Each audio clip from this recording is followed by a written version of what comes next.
सबसे पहले मैं Ashish sir the Career Point coaching से ये आपसे कहना चाहूँगा कि हमारे यूपी पुलिस का एग्ज़ाम संपन्न हो चुका है।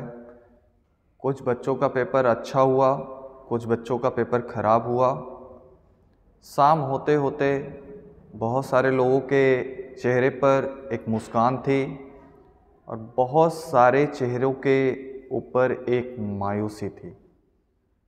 दोस्तों, इसके पीछे का कारण क्या था कि कल शाम का जब पेपर हुआ तो इस आशा और निराशा के दौर में आखिर वो कौन सी सच्चाई थी जो सामने निकल के आई। क्या है वो सच्चाई? क्यों बच्चे यूपी पुलिस री exam, UP police paper leak, ऐसी चीज़ें ट्विटर पे लगातार ट्रेंड करा रहे हैं। वन बाय वन करके मैं आपको हर एक बातों को बताता हूँ, ध्यानपूर्वक सुनिएगा।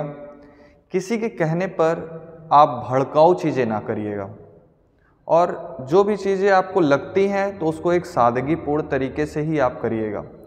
सबसे पहले ध्यान से सुन लीजिए कि आपने मेहनत किया था और आपने पेपर दिया, जितना सही हुआ जितना गलत हुआ, पहले उससे आप सेटिस्फाइड रहिए। आपने जिस हिसाब से मेहनत किया था आपका स्कोर उतना ही बन रहा है, ठीक है। दूसरी बात, इस बार यूपी पुलिस के एग्ज़ाम में जो पेपर आया था, सारे कोचिंग सेंटरों के पढ़ाए हुए में से कुछ ना कुछ पूछा गया था, तो सिलेबस से ही प्रश्न आए हुए थे। ऐसा आप नहीं कह सकते कि पेपर जो आया था वो सिलेबस में से नहीं आया था। बहुत सारे बच्चे होंगे जिनको ये लग रहा होगा कि सर मेरा 110 बन रहा है, मेरा 120 बन रहा है, मेरा 140 बन रहा है। बहुत सारे बच्चे ऐसे भी होंगे जिनको लग रहा होगा सर मेरा 90 बन रहा है, मेरा 95 बन रहा है, मेरा 100 बन रहा है, मेरा 80 बन रहा है, मेरा 60 बन रहा है। ये भी होंगे। बहुत सारे आश्वस्त होंगे और बहुत सारे निराश होंगे। दोस्तों, अगर बात की जाए कि क्या यूपी पुलिस का पेपर लीक हुआ था, तो अभी तक ऐसी कोई प्रामाणिकता तो नहीं है कि हाँ 100% प्रामाणिक तथ्य है हमारे पास जिसको हम ले जा कर के सरकार के सामने प्रस्तुत करें कि हाँ सर पेपर लीक हो गया था, इसको रद्द कर दीजिए। तो आप किसी के कहने पर ये नहीं कह सकते कि पेपर लीक हो गया था। अगर हाँ इस पर आपको संदेह हो रहा है कि हाँ सर पेपर लीक हो गया था, वो ऐसा कह रहा था, वो ऐसा कह रहा था, वो ऐसे कह रहे थे, तो आप कुछ कर सकते हैं। लेकिन हाँ, उग्रवादी मत हो जाइएगा। पढ़े लिखे इंसान की तरह कोई नहीं चाहता है कि आपका पेपर लीक हो। और इतना मेहनत करने के बाद एक माँ बाप अपने बच्चों को पढ़ाता है, 5 साल वो बच्चा इंतज़ार किया तो एक भर्ती आई यूपी पुलिस की, और उसके बाद नतीजा सामने आ रहा है कि पेपर लीक। आखिर बहुत सारी ऐसी भी संस्थानें होती हैं, संगठन होते हैं जो ये चाहते हैं कि ऐसी अफवाह उड़ा करके खुद का उल्लू सीधा किया जा सके। तो आपको ज़्यादा इधर उधर ध्यान नहीं देना है। आपके जीडी का भी एग्ज़ाम है, ज़्यादा इसमें मत उलझिए, अपने आगे के एग्ज़ाम पर भी ध्यान दीजिए। हाँ, अगर आपको लगता है, आपके पास कोई ठोस सबूत है कि हाँ इससे ये साबित हो सकता है, तो उसको आप प्रामाणिकता के तौर पे ट्विटर पे आप अपलोड कर सकते हैं, सरकार का ध्यान अपनी ओर आकर्षित कर सकते हैं। बहुत सारे बच्चे यूपी पुलिस री exam, UP police paper leak जैसे ट्रेंडिंग चीज़ें यूट्यूब पर चला रहे हैं। बहुत सारी बड़ी बड़ी कोचिंगें जो यूट्यूब पे है, एग्ज़ामपुर, SSG गुरुकुल, रोजगार विथ अंकित भाटी सर, जिनका बड़ा नाम है यूपी पुलिस में।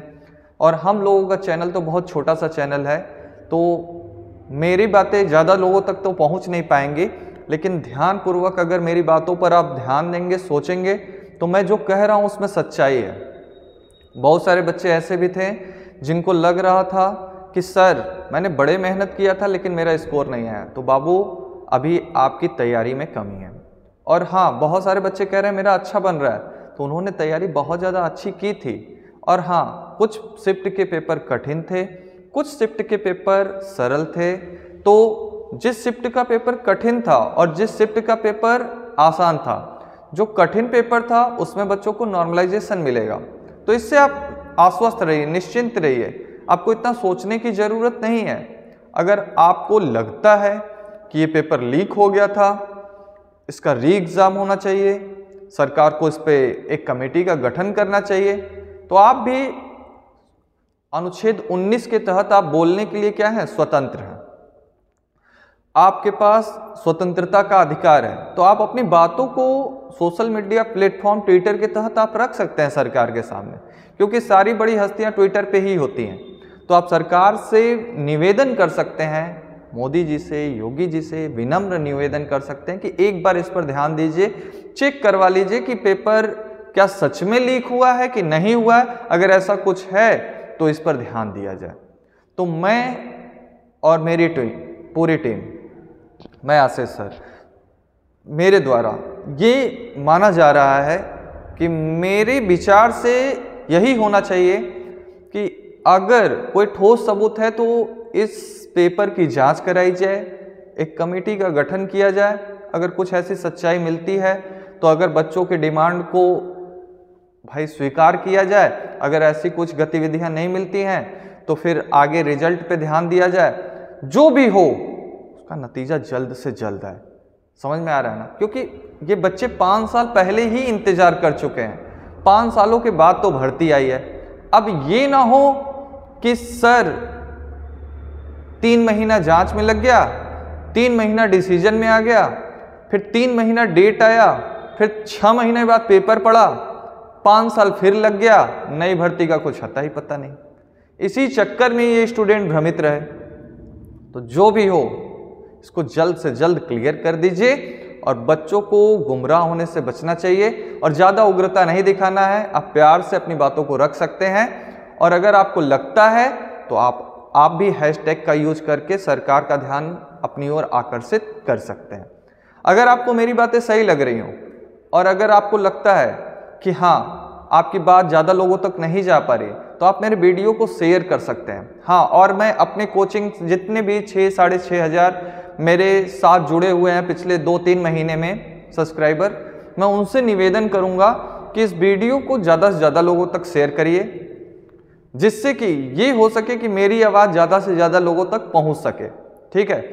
क्योंकि भाई देखिए, सब लोग जो बताएंगे आपको उग्र करने के लिए ही बताएंगे, तो ध्यानपूर्वक कभी सोचने की ज़रूरत है और अपनी बात को प्यार से रखने की ज़रूरत है। अगर आपको बातों में मेरी सच्चाई समझ में आ रही है तो मेरे वीडियो को ज़्यादा से ज़्यादा लोगों तक शेयर करिए और इसे लाइक करेंगे तो ज़्यादा लोगों के सामने शो करेगा। लाइक शेयर कर सकते हैं, अगर आपकी इच्छा नहीं करती है तो आप नहीं भी कर सकते हैं। मैं आपसे प्रेशर नहीं करूँगा कि ये सब करिए ही करिए। अगर आपको लगता है कि ये चीज़ें सही हैं तो ज़्यादा से ज़्यादा स्टूडेंट तक ये बातें पहुँचाइए, जिससे कि आपके साथ ज़्यादा से ज़्यादा लोग जुड़ सकें। जय हिंद।